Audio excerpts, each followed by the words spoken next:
नमस्कार। पर्दे में रहने दो, पर्दा ना उठाओ, हे गाणं फुकट नाही राव।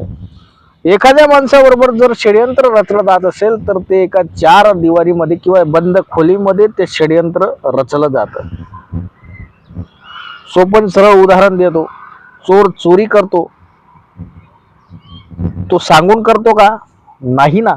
त्याला चोरी करायची तिथे तो चोरी करतो, चोरी झाली तरी ते सापडत नाही आणि तो कधीही कबलत नाही की ही चोरी मी केली। तशाच पद्धतीने एखाद्या बरोबर जर षडयंत्र केलं ना, ते षडयंत्रच राहतं, ते बाहेर कधीही उलगडा होत नाही। पण षडयंत्र करणाऱ्याला मात्र ओळखू शकतात तुम्ही।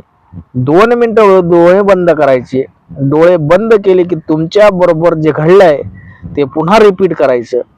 100% तुम्हाला चोर सापडेल, 100%।